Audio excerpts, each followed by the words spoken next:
2 table চামচ পরিমাণের তেল দিয়ে দিলাম। আজকের ডালটা একটু অন্যরকম হবে, সাধারণ ডালের মতন না, তাই প্লিজ কেউ আমার ভুল ধরবেন না। আজকে আমার নতুন রেসিপি ঘন ডালের রেসিপি নিয়ে আসছি।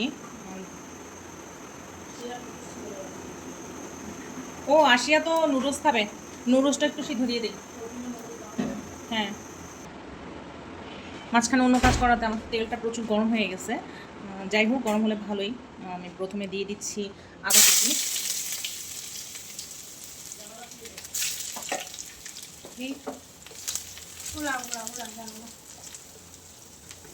এরপরে আদাটা একটু ব্রাউন হয়ে এলে রসুনের কুচি,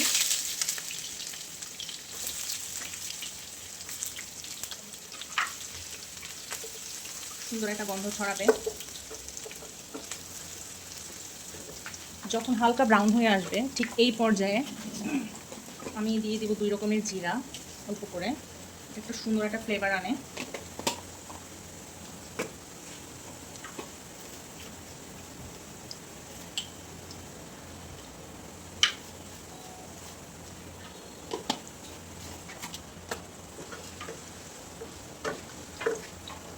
যদি আমার মেয়ের জন্য নুডলস রান্নার প্রস্তুতি করে ফেলছি।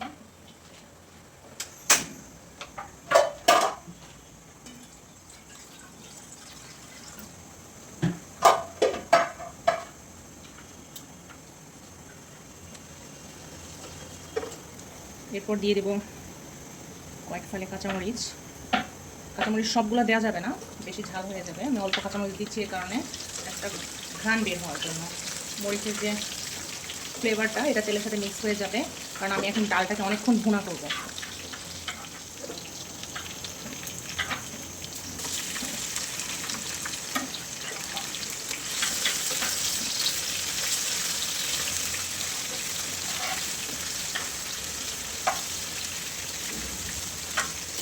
অনেকে আবার ডালটাকে সিদ্ধ করে তারপরে একদম শেষের দিকে ফোড়ন দেওয়ার মতন করে পেঁয়াজের বেরেস্তা আর এটা দেন, কিন্তু আমি দুইভাবেই দিই। আমি ডাল ভাজার সময়ও এই জিনিসটা করি, পেঁয়াজ এবং আদা রসুন কুচির সাথে।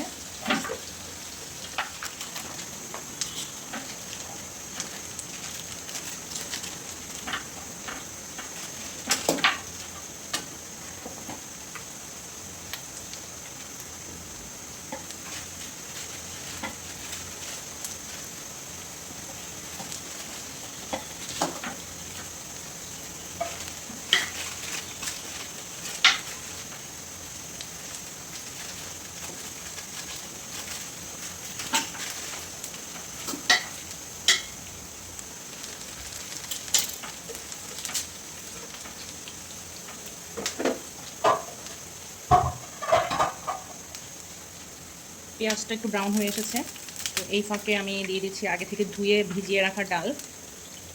একটু পানি ঝরিয়ে দিলে ভালো হয়।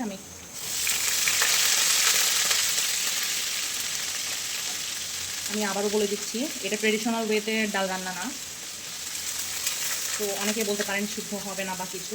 আসলে খুব ভালো সিদ্ধ হয় এবং সাথে টেস্টও খুব ভালো হয়। চাইলে আপনারা ট্রাই করে দেখতে পারেন।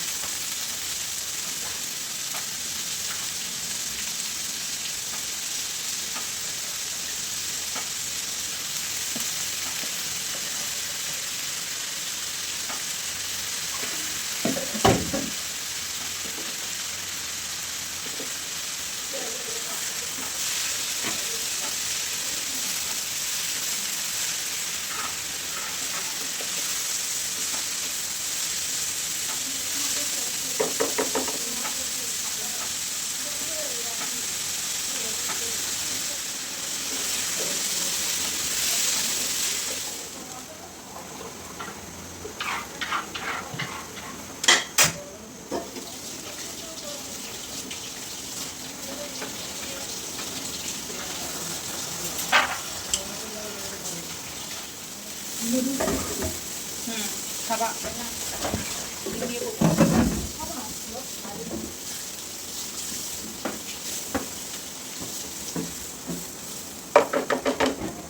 ভালোভাবে ভাজা ভাজা হয়ে এলে একটু টমেটো দিয়ে দিব।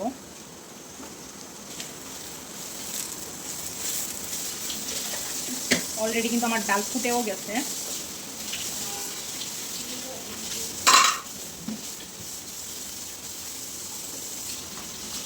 এই অবস্থায় হলুদ গুঁড়ো, খুব সামান্য হলুদ গুঁড়ো দিয়ে দিচ্ছি, সাথে আরও একটু জিরা। জিরাটা ছাড়া আমি আবার রান্না করতে পারি না, কারণ খুব পছন্দের একটা মশলা। একটু ধনিয়া, একদম সামান্য ধনিয়া।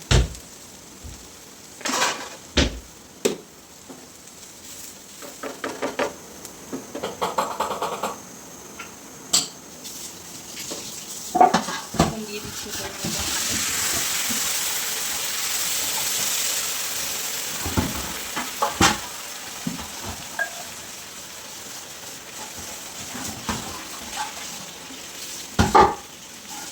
ভাইঙ্গা তুইরা ফেলিস না।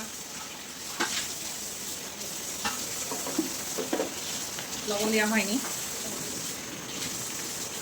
কি রে, এগুলো কি চিনি না লবণ? লবণ দেখলাম এত গুঁড়া গুঁড়া। হ্যাঁ, তাহলে পরিমাণটা একটু কম দিয়ে দেখি, যদি লবণেরই বেশি থাকে টেস্ট। লবণগুলো খুব ভালো, চিনি মতো না। হ্যাঁ,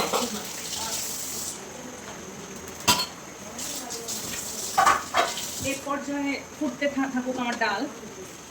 এই পর্যায়ে আমার ডাল ফুটতে থাকবে, আর আমি এখন রান্না করে নিব আমার মেয়ের জন্য নুডলস। একটু ভেজে নিব। তো এই চুলাতে প্যান বসিয়ে নিচ্ছি।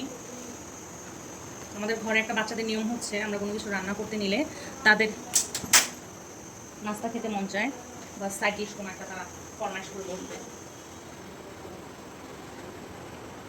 ডিম দে দুটা ভেঙে দিচ্ছি।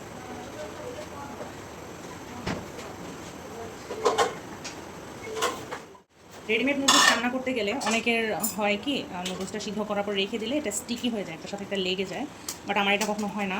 তাদের জন্য আমি একটা টিপস দিই, সেটা হচ্ছে নুডলস সিদ্ধ হলে খুব ভালোভাবে পানি ঝরিয়ে ধুয়ে ফেলতে হবে, যেটা আমরা সাধারণত সবাই করি।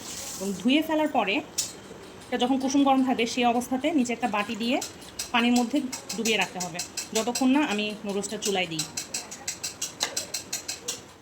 সামান্য তেল যাবে, একদমই সামান্য তেল। এখানে হাফ টেবিল চামচের মতন আছে। আমি আমার মেয়ের খাবারে আর ছেলের খাবারে একটু তেলটা কম দিই, ইভেন আমার খাবারও আমি তেলটা একটু কমই দিই।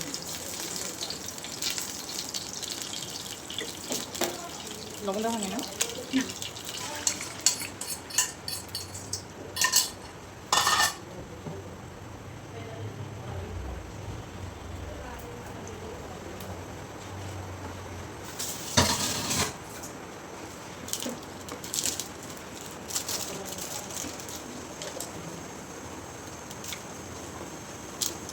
আমি ডিমটা ভালোভাবে হওয়ার আগে ভেঙে দিচ্ছি এই কারণে, কারণ আমার বাচ্চারা ডিমটা মুখে লাগুক এটা পছন্দ করে না।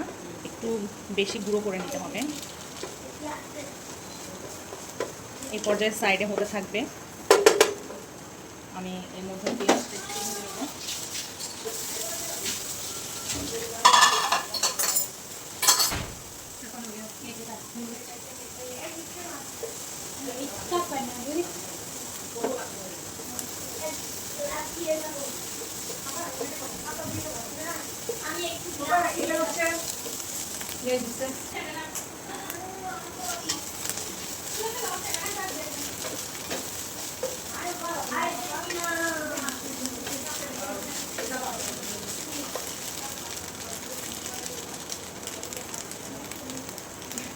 মশলাটা দেওয়ার আগে আমি সবসময় জালটা বন্ধ করে নিই, কারণ যেহেতু তেল কম এই সময় মশলাটা যদি দিই তাহলে এটা একটা পোড়া গন্ধ ছুটবে। যদি 2টা প্যাকেট হয় তাহলে আমি একটা প্যাকেট দিয়ে দিই, আর যদি একটা প্যাকেট হয় তাহলে আমি অর্ধেক দিয়ে দিই। অর্ধেক যাবে ডিমের সাথে, এরপরে যাবে নুডলস। নুডলসের সাথে ভালোভাবে মিক্স করে নিব আমি ডিমটা। আমি অনেক আগে একটা ব্লগ দেখেছিলাম, একটা খুব ফেমাস, এখন খুব ফেমাস একটা ব্লগ।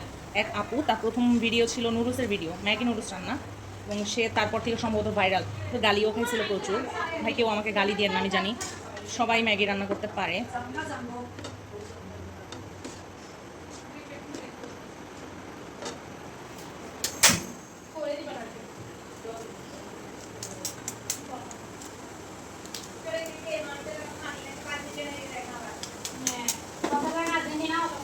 ও হচ্ছে সকালে ব্রাজিল, বিকেলে আর্জেন্টিনা।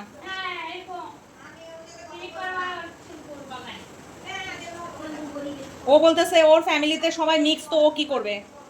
ও সবার লেগেসি ধরে রাখতে হবে তো।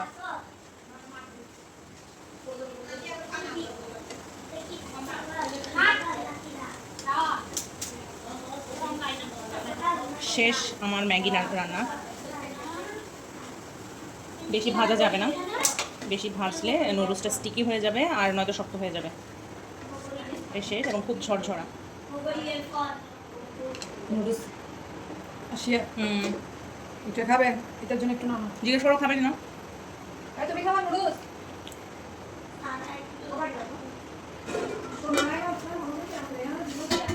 আবার চলে এলাম ডালে। পানি শুকিয়ে গেছে।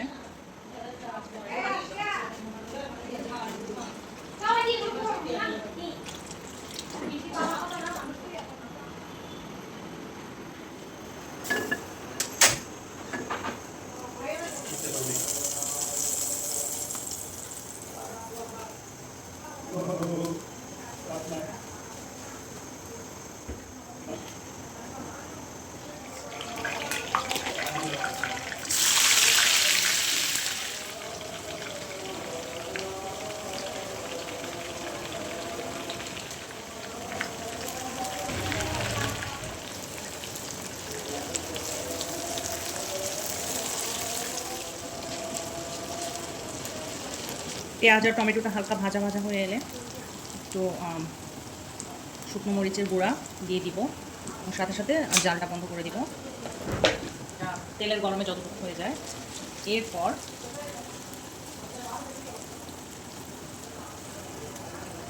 আসল ভাজা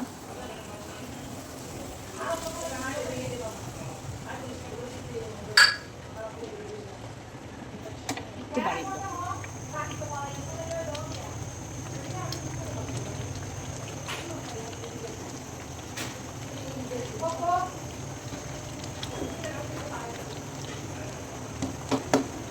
শেষ। এখন চলে এলাম গরুর মাংস, গরুর মাংস না, এটাকে কোয়াবের মাংস বলে, কোয়াবের মাংস রান্না করবো।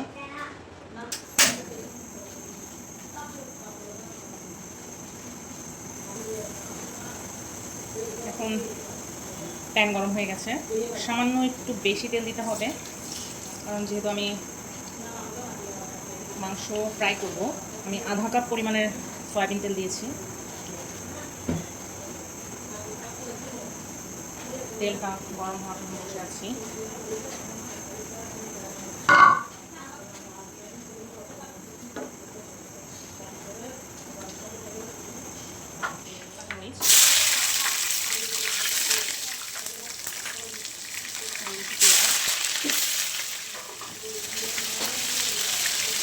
রিনা, আছে ধনিয়া পাতা আছে? হ্যাঁ, আরেকটু লাগবে, ডালের মধ্যে আরও লাগবে।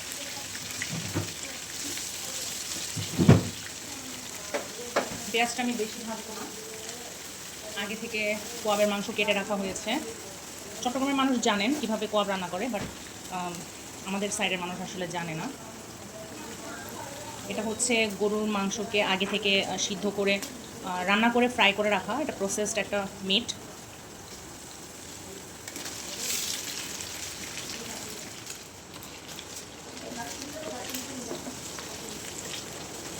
চামচ দেওয়া হচ্ছে না।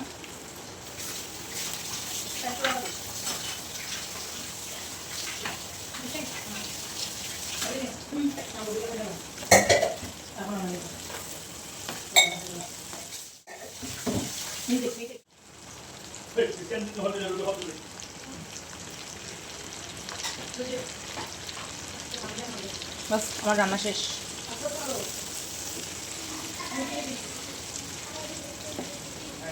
আমার ফ্যামিলির মানুষ ওরা আরও ভালো করে রান্না করতে পারে কোয়াবের মাংসটা, আমি কম পারি, কারণ আমি নতুন নতুন শিখেছি, দেখে দেখে যতটুকু শেখা যায়। শেষ।